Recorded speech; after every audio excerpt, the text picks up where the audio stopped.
Top quality और consistent performance के लिए सिर्फ सिल्वर पंप्स। टॉप क्वालिटी और कंसिस्टेंट परफॉर्मेंस के लिए सिर्फ सिल्वर पंप्स, नाम याद रखना। वसई तालुक्यातील कामन परिसरातल्या जाधववाडी या ठिकाणचा एक नैसर्गिक नाला चक्क भूमाफियांनी बुजवला असल्याचा धक्कादायक प्रकार हा समोर आलेला आहे।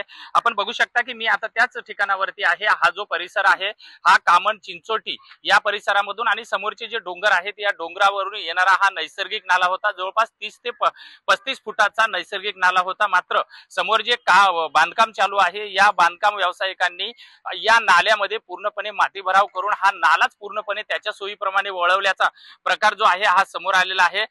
या नाला हा जशाच तसा करून द्यावा यासाठी आपण जर बघितलं तर या ठिकाणचे सर्व ग्रामस्थ जे आहेत हे या ठिकाणी आक्रमक झालेले आपल्याला पाहायला मिळत आहेत।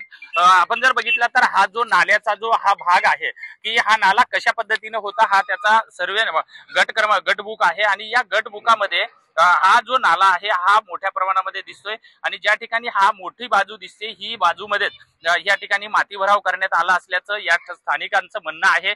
नेमकं जर बघितलं तर आपण आजूबाजूला पूर्ण ही औद्योगिक वसाहत आहे, आजूबाजूला गाव पाडे आहेत आणि या नाल्याच्या पाणी जर निचरा नाही झाला तर हा पूर्ण परिसर जो आहे हा पाण्याखाली जाणार आहे। माझ्यासोबत या ठिकाणचे सामाजिक कार्यकर्ते कमलाकर जाधव आहेत। कमलाकरची काय नेमकी परिस्थिती आहे आणि हा नाला किती मोठा होता आणि कशा पद्धतीने बुजवला? साहेब, सर्वप्रथम तुमचं मी अभिनंदन करतो की तुम्ही वेळात वेळ काढून माझ्या या समस्यांचं निवारण करायला इकडे आलात। साहेब, माझा इकडचा जन्मच आहे। हा नाला 22 फीटाचा नाला आहे। जवळजवळ 4 ते 5 गाव आहेत मागे पुढे, कुरमोडा पाडा करून आहे, चिंचोटी आहे, साकपाडा आहे, देवदल आहे। हा नाला जवळजवळ 22 फीटाचा असून या भूमाफिया या लोकांनी या नाल्याची रुंदी आज तुम्ही पाहता इकडे, तुम्ही आता मगाशी दाखवलं 3 ते 4 फीट करून ठेवलेले आणि या नाल्यातून एवढं पाणी जातं की शेवटपर्यंत जर तुम्ही पाहिलं तर मला वाटतं या इथे हे पूर्ण भरून जाईल आणि उगाडी जी आहे ती पूर्णपणे उलटून तिकडची पूर्ण शाळा आहे, आश्रमशाळा आहे, त्यांना शाळा बंद करण्यात येईल अशी शासनाकडे इच्छा आहे की 2-3 महिने झाले या प्रकरणाला आम्ही सर्वांना अर्ज देऊन, महापालिकेला अर्ज देऊन, कलेक्टर साहेबांना अर्ज देऊन, तहसीलला अर्ज देऊन, मंडल अधिकाऱ्याला अर्ज देऊन थकलेलो आहेत। महानगरपालिका अतिशय दुर्लक्ष करत आहे याच्यावर, कारण त्यांना कुठेतरी याचा मलिंदा खाण्याचा त्यांना मलिंदा मिळत आहे म्हणून आमच्यावर दुर्लक्ष करत आहेत।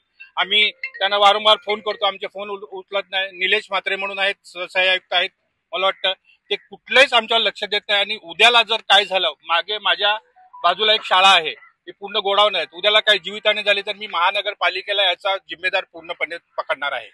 निश्चितच आपण बघितलेलं आहे की या ठिकाणच्या भूमाफियांना हा पूर्ण नाला जो आहे हा बुजवलेला आहे आणि 3 फुटावरती आणलेला आहे। पावसाळा अवघ्या 15 ते 20 दिवसावरती आलेला आहे।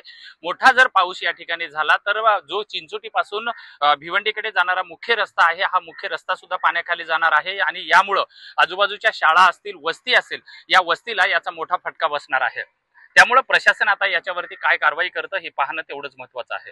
विजय गायकवाड, TV9 मराठी, वसई, कामन।